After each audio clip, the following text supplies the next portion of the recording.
Hey there again, this is Alberto with the A2C Tactical Academy, and I have a video here to show you that all pistols should be properly tuned to function well. Alright, so I have here my modified, super compensated and all that stuff, right? No magazine, nothing in the chamber. Anyway, so got some upgrades on this thing, flat trigger, yada yada, all that stuff, right? But I added this optic. This changes the weight of the slide. So this added a full 2 ounces to the weight of the slide. It also changed the point of gravity, and I'll show you some measurements that I took. So I started noticing that the brass, when firing, instead of ejecting, I don't know, to the 4 o'clock-ish direction and about 2 or 3 feet away, it started projecting forward. And then took some slow motion video, and after looking at the slow motion video, what would happen is the brass would come out and it would hit the front of the slide and it'd be projected forward. And so that's a result of a improperly tuned recoil spring and hammer spring. And I'll show you what is it that I did to fix it. Unfortunately, for H&K pistols, no one makes different recoil springs. So I did some modifications. If you have a Glock, you can just go to a million places aftermarket and buy aftermarket recoil springs and all kinds of other parts for performance tuning. For this one, we had to get a little more creative. So I'll put the video in slow motion that I detected. A lot of the cases are hitting the front of the optic, which launches them forward when the slide is closing back, the breech is closing back.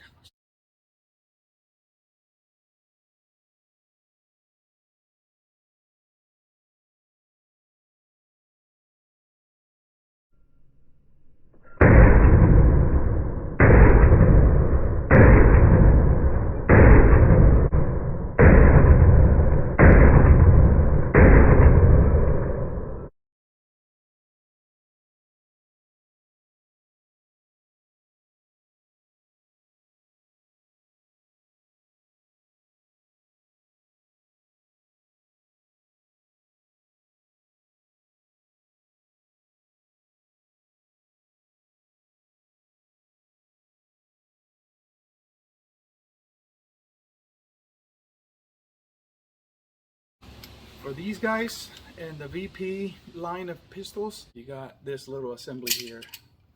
This is it. No one makes a harder or lighter recoil spring or recoil spring assembly for the H&K. A friend of mine loaned me his P30L, same exact model, except that this one has not been modified for optic. So with that, I'm leaving barrel and spring in it. So this one here is 1 pound, 1.2 ounces. And mine is 1 pound, 3.2 ounces. So a full 2 ounces heavier. The solution may come in the form of a custom spring, who knows?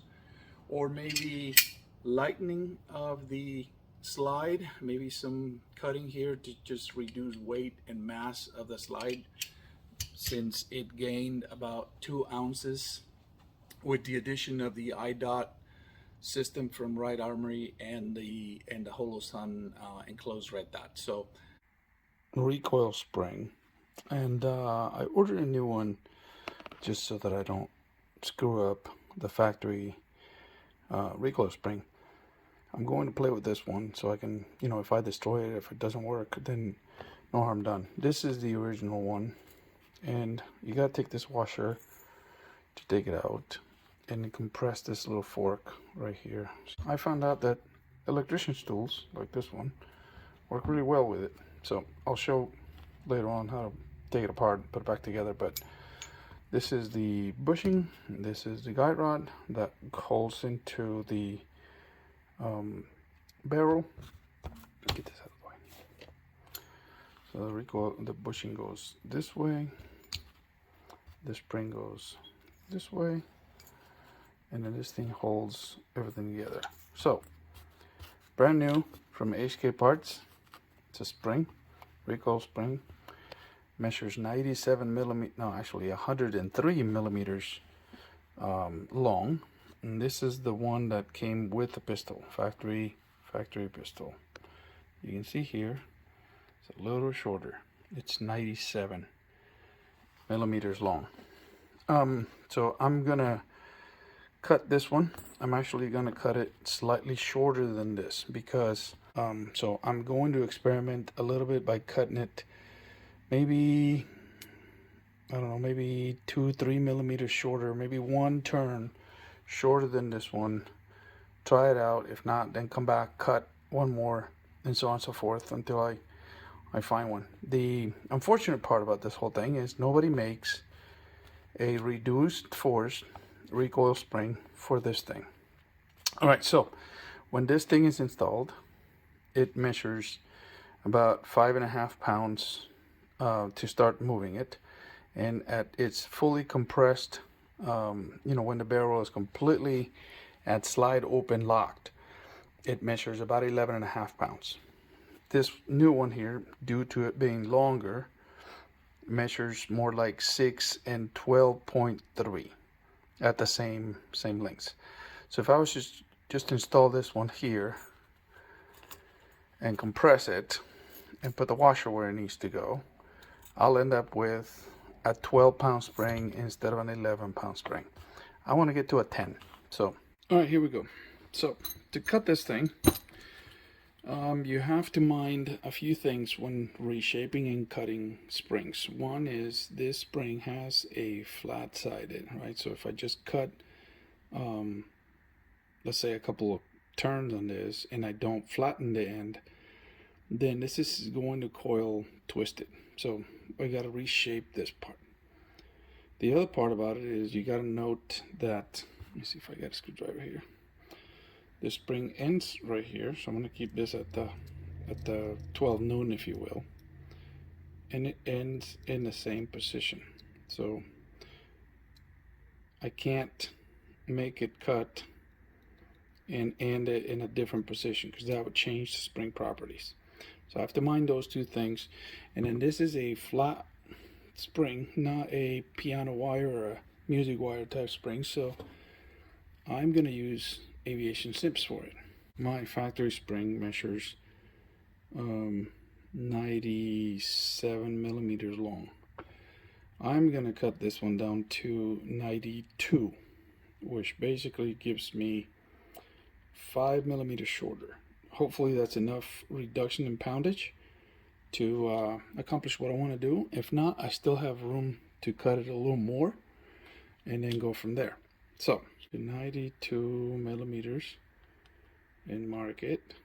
And I'm also going to cut one coil shorter so I can reshape it. All right, it's cut now. You see I need to reshape it. So I cut it slightly longer than 92, which is kind of what I wanted. It's at 95 right now or something like that. Recommend wearing safety glasses when you do this. The other piece flew out somewhere in my shop and I have no idea where it went. I looked for it, but anyway, to reshape this, you're going to use a plain old torch, heat only the last coil, and then put it on a piece of steel on a flat surface, and that would reshape the flat end. So I'm gonna get to that.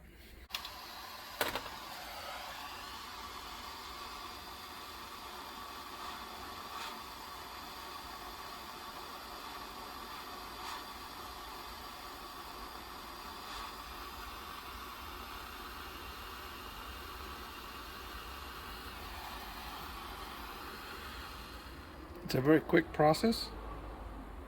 You can see now it's been reshaped, and now I got another flat area. It's really easy to do. You have to be mindful not to heat up the rest of the spring because then you would lose the temper. But let's do a measurement now. So we are now at 90, well, 90 actually. exactly at 90. So I cut it a little shorter. I wanted 92, ended up being 90. All right, so now the factory spring is actually 5 millimeters, 6 millimeters, by the way, longer. So I am going to save the factory spring, set it aside, go install my pistol with the new reduced power. So I'll set this away and reinstall the new spring and try it out in the pistol.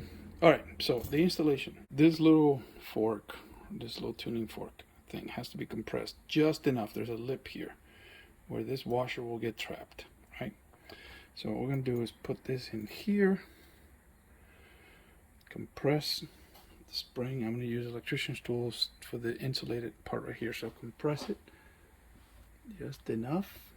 I'll put my tool in here, just past the area where the spring would go, and hold it there. Then I can compress it and push the spring.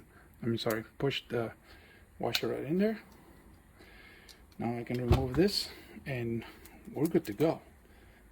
Piece of cake, right? So to remove it, it's basically the opposite. You pull the spring with your fingers a little bit, put that here, compress it, and use a little, a little tiny screwdriver, just pop it out. And be careful not to lose the parts because they're going to be all over the place. So, shorter spring, let's try it out. This is a very crude way of testing this, but I don't have an actual spring scale, so I measured before 5 and something to make it move. Now it's barely 5, and at the fully compressed 10, where it used to be 11. So I think this will work. All right, one more measurement I wanted to take on this H&K pistol. This is a limb trigger pistol, so let's verify empty. Nothing there, no magazine. Okay, here's where I think there's a difference. I feel, although I've not measured, a difference between when you're in double action, like this, right? This is a heavier pull to me than once I'm in limb.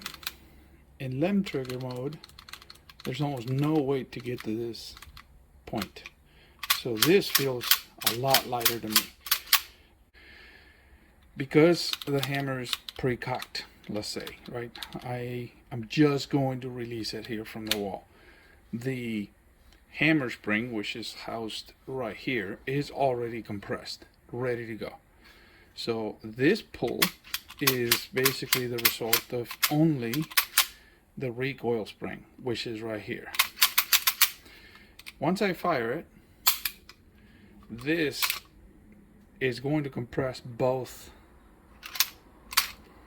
the recoil spring and the hammer spring. So my thinking of it, and I bought 3 different kinds of it, a 10-pound hammer spring, a light, which I have no idea what poundage it is, but they sell it with that part number at HK Parts, and an 11-pound. So I don't know which one is this.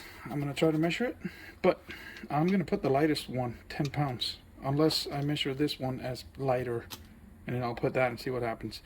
What I want to get to is a very nice recoiling without having issues with light primer strikes. All right, so real quick. Fortunately, a lot, if not all, the retaining springs of the HK P30 pistols are the 30 seconds to punch. So this one here is for the straps and magwell. All I have to do is just take this guy out. So here's the part of it I just mentioned. I'm in limb mode, right? So this is supposed to be compressed. Once I let it go, that spring now is relaxed. In double action mode, I have to compress that. It's really heavy. in racking the slide, I have to do the same thing. Compress the spring. And once it's in limp mode, this spring is already compressed. So changing it to a lighter one is going to make this a lot easier. So take it apart.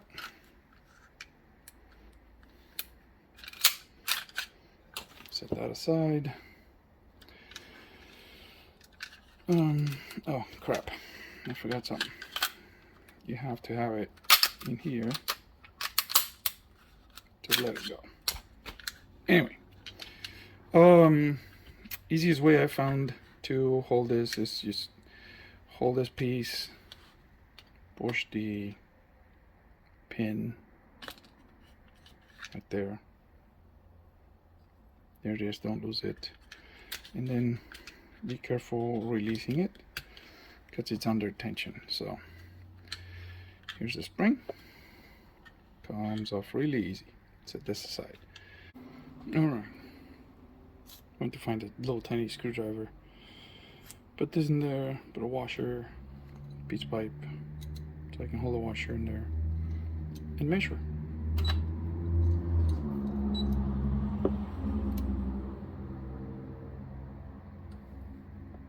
Golly, this is like a 20-pound spring.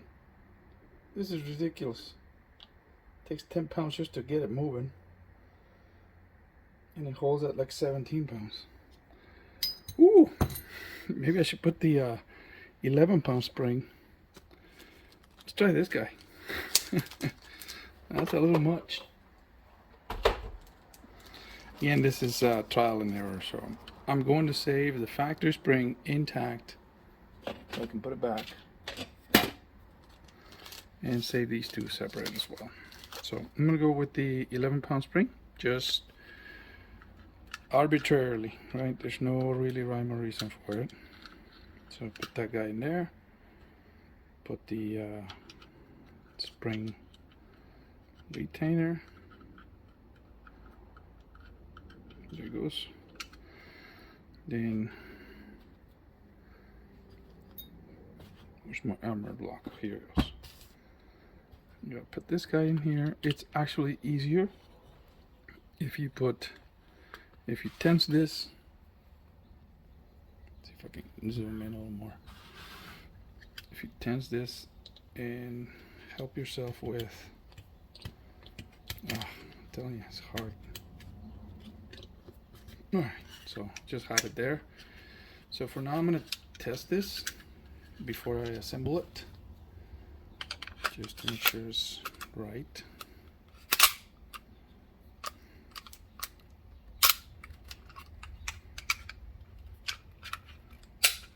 Close it. Alright, here goes. Oh my god, what a difference. This is so much easier.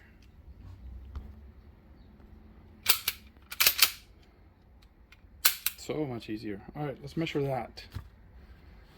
I'll put these pieces later.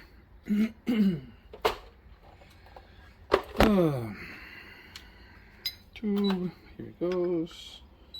Alright. Wow. 10 pounds.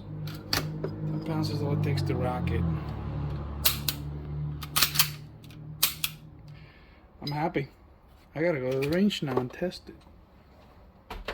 Alright, to put the rest of the thing together, yeah, released. I'll back this out just a tad, so you can see here, I'm still in there, and I can wiggle it, and put this guy in there.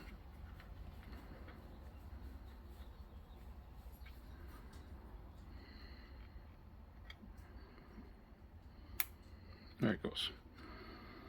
Right there. And all I have to do is just, there you go. There it is in place. It's fairly simple. Now we need this guy. And my mag wheel. And the retaining pin. These Pistols are actually engineered really good. They're very easy. All right. Wow. Big difference. I'm happy. So I'm gonna go test this at the range, tell you what it looks like.